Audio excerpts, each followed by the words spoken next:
tentang gimana caranya kita punya keberanian dan kemantapan azam buat mengambil sebuah keputusan besar dalam hidup kita. Kalau kita analogiin tuh kayak misalnya seorang cewek lagi mau pulang ke Bandung dari luar kota nih. Terus dia pesan mobil rental dengan drivernya, gak kenal dengan drivernya. Tiba-tiba driver itu datang, terus penampilan drivernya kayak serem gitu. Si ceweknya gak kenal, penampilan drivernya agak serem, terus secara gayanya juga drivernya orangnya kayak menakutkan gitu. Pasti si cewek ini juga gak akan nyaman untuk bisa pakai mobil itu dengan driver itu pulang dari misalnya sebutlah dari Jakarta ke Bandung atau dari Pangandaran ke Bandung pakai mobil rental dengan driver kayak gitu malam hari, pasti nggak nyaman. Kalau dia bisa milih pasti dia akan ganti. Kalau dia udah terlanjur dan terpaksa harus naik, di belakang duduknya juga nggak akan tidur semalaman. Nanti kalau berhenti di jalan gimana, nanti kalau ini gimana, minimal kalau nyetirnya ugal-ugalan kayak gimana, kalau dia misalnya marah sama mobil lain di jalan kayak gimana, nggak tenang. Kenapa nggak tenang? Dia menyerahkan waktunya, hidupnya malam itu untuk di jalan dari Pangandaran ke Bandung, karena dia nggak kenal sama driver itu. Dia belum tahu driver itu kayak gimana orangnya.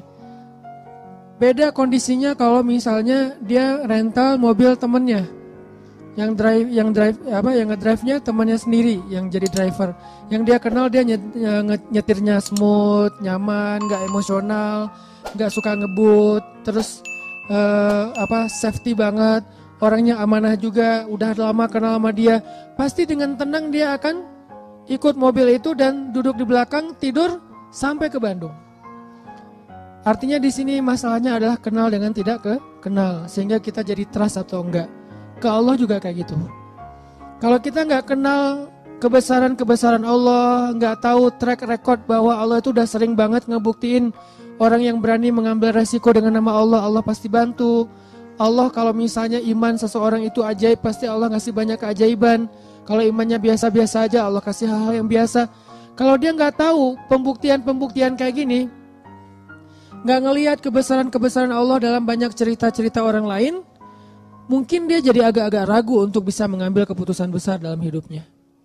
Untuk itulah kita butuh tajdidul iman, memperbaharui iman. Kita dengar cerita-cerita orang gimana Allah ngasih rezeki kepada dia. Kita baca kisah-kisah di zaman dahulu. Kita lihat ayat-ayat kebesaran Allah, gimana Allah memberi rezeki kepada makhluk. Gimana Allah memberikan takdir kepada makhluk. Makin banyak ayat-ayat kebesaran Allah yang kita perhatikan, semakin kita muncul keberanian untuk mengambil keputusan besar. Itu yang tadi saya baca di salat Isya, ayat ketika Nabi Uzair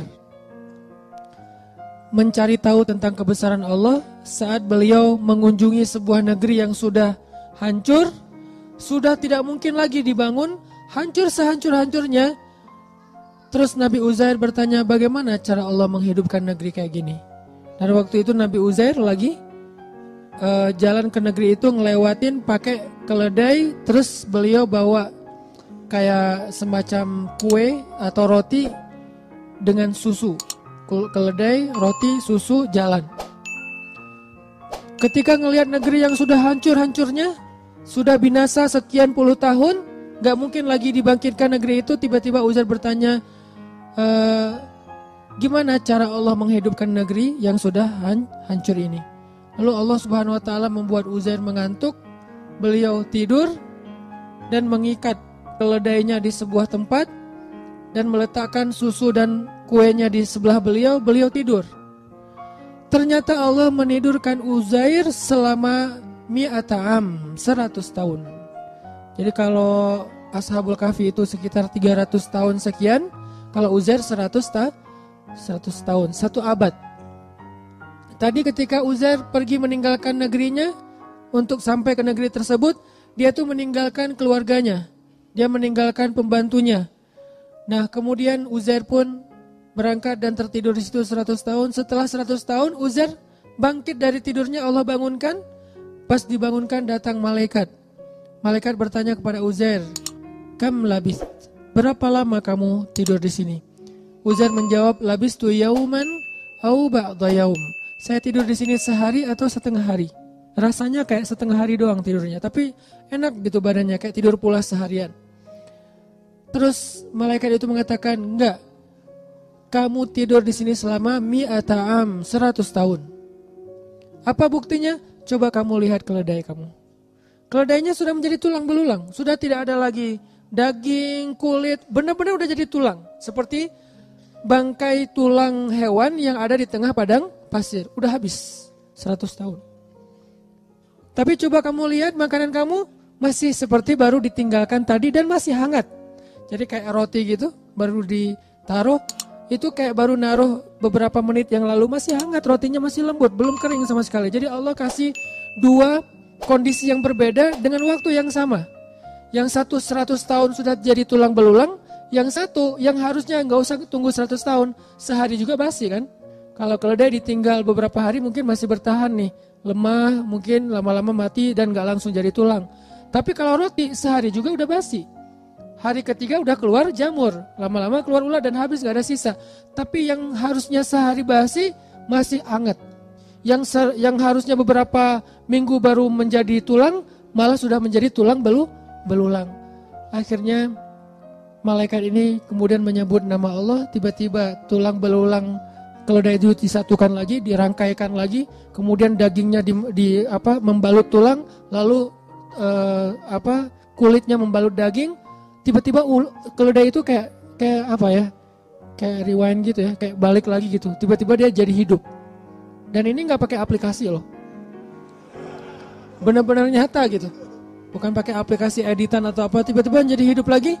Dan keledai itu persis seperti ketika tadi Uzair tinggalkan saat sebelum beliau tidur. Disinilah Uzair mengatakan, "A'lamu annallaha ala kulli syai'in qadir." Sekarang saya mengerti, Allah itu emang maha kuasa atas apapun juga, bisa apa aja, nggak ada yang nggak bisa. Nah, tajrid iman. Kalau cara Nabi Uzair mentajrid iman dengan hal-hal yang kayak gini, karena beliau imannya ajaib. Makanya dikasihlah mujizat-mujizat yang di atas nalar kita. Kalau kita bisa mentajrid iman dengan dengar cerita-cerita orang. Dengar cerita-cerita orang yang pernah merasakan keajaiban dalam rezeki, keajaiban dalam kehidupan, keajaiban dalam pemberian Allah, keajaiban dalam jodoh, itu banyak banget. Dan cerita-cerita kayak gitu harusnya menguatkan azam kita untuk mengambil keputusan yang besar dalam hidup. Saya secara pribadi itu yang selalu saya coba recharge ke diri saya untuk berani mengambil hal-hal yang memang mungkin gak besar-besar amat, tapi buat saya itu juga butuh keberanian untuk melakukannya. Karena apa? Karena banyak mendengar kisah-kisah baik yang pernah terjadi atau yang sekarang sedang terjadi di antara teman-teman kita. Gak jauh dari ayat itu, hanya berselang satu ayat, bahkan gak berselang setelah ayat itu, ada lagi kisah Nabi Ibrahim juga sama, pengen menguatkan iman. Jadi tiba-tiba Nabi Ibrahim bertanya, "Wa idh qala Ibrahim, Rabbi arini kaifa tuhyil mauta." Ya Allah, gimana? Coba tunjukkan ke saya cara engkau menghidupkan yang udah mati itu gimana, biar yakin dengan hari kebangkitan. Allah bertanya dan Allah Maha tahu jawabannya. Awalam tu'min? Apakah kamu belum beriman wahai Ibrahim? Kata Ibrahim, qala bala walakin liyatma'inna qalbi. Ya Allah, saya udah beriman, cuman pengen mantap nih. Tajdid, perbaharuan, recharge. Saya pengen lebih mantap ya Allah, coba tunjukin ke saya gimana cara ngidupin yang mati. Allah berfirman, ambillah 4 ekor burung, lalu potong-potong kecil, sembelih, taruh di 4 penjuru bukit yang berbeda-beda. Udah mati, udah dipotong-potong kecil, dicincang-cincang, bisa jadi sate, itu ditaruh di bukit-bukit yang berbeda. Sekarang wahai Ibrahim, tepuk tangan kamu dan panggil dengan nama Allah. Burung itu datang dalam keadaan utuh, tidak ada satu goresan luka pun di tubuh burung tersebut. Baru Ibrahim mengatakan, Innallaha azizun hakim. Allah itu maha perkasa dan maha bijaksana. Ini cara para nabi juga mentajdid iman, teman-teman. Memperbaharui iman. Bagaimana cara kita? Tadi, lihat kebesaran Allah di langit, lihat kebesaran Allah di bumi, baca ayat-ayat kauniyah, ayat-ayat ilmiah, lihat di sekitar kita, dengarkan kisah-kisah orang di sekitar kita. Maka kita makin yakin, gak usah khawatir kalau gambling dengan Allah, asalkan kita ikhtiarnya halal, Allah nggak bakalan ngecewain kita. Kemarin ada seorang ustadz cerita ke saya, waktu saya ke Kalimantan, ke Balikpapan. Beliau tinggal di Balikpapan. Terus tiba-tiba dapat, beliau cerita ini setelah beliau dengar YouTube saya yang dulu saya tuh kesasar dari Bandung ke Indramayu, terus ke Cirebon, terus balik ke Bandung kan, yang Tepuguh tuh nggak jelas gitu kan, muter setengah Jawa Barat. Hanya pengen ngasih rezeki kepada orang yang jualan pal gentong di Cirebon. Beliau juga cerita, Ustadz saya juga pernah ngalamin yang kayak gitu, itu bener banget. Saya di Balikpapan, tiba-tiba teman saya ngajak saya untuk ada acara kayak seminar gitu, nemenin dia yang seminar, saya emang enggak, nemenin dia ke Jogja. Nginep di hotel, karena dia temennya lagi ikut seminar, dia bingung kan mau ngapain. Tiba-tiba lagi habis sarapan itu, saya ngerasa kayak stroke gitu Ustadz. Setengah tubuh saya tuh kayak nggak bisa digerakin, terus panas dingin, terus jantung saya tuh detak kencang, darah saya tuh kayak berpacu luar biasa gitu, kayak naik darah tinggi gitu. Terus dia pikir astagfirullah, jangan-jangan saya meninggal, gak keren banget sih meninggalnya di kampung orang gitu. Dia takut, karena meninggalnya jauh dari keluarga, nggak di Balikpapan, takut. Beberapa menit dia diem gitu, terus bertahap perlahan kemudian normal lagi. Cuman dia kaget, takut, akhirnya dia pun lari ke apotik. Bawa dompet, pergi ke apotik, beli obat ditensi, terus beli obat kayak gitu di apotik. Setelah selesai itu dia pulang pesen taksi online gitu, pakai pulsa dia yang ada di handphone, pesen, naik taksi online pulang lagi ke hotel. Di tengah jalan dia ingat dompet saya ternyata nggak ada, cari-cari nggak ada, nggak di jok nggak ada. Terus nanya ke tukang taksi, kamu bawa dompet saya nggak? Ya nggak mungkin dibawa gitu, pokoknya nggak ada gitu ya. Nggak lucu. Terus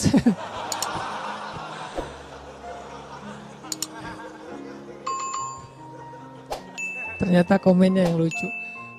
Terus dia nyari-nyari nggak nemu, dia bilang, Pak boleh nggak saya balik lagi ke sana? Sampai di hotel dia order lagi, balik lagi ke apotik. Sampai di apotik ternyata kata apotekernya, ada Pak, tadi saya nemu dompet Bapak, cuman dibawa sama security. Saya kasih ke security, dibawa. Pergilah ke security, ke pos satpam. Ternyata pos satpamnya lagi jemput anaknya.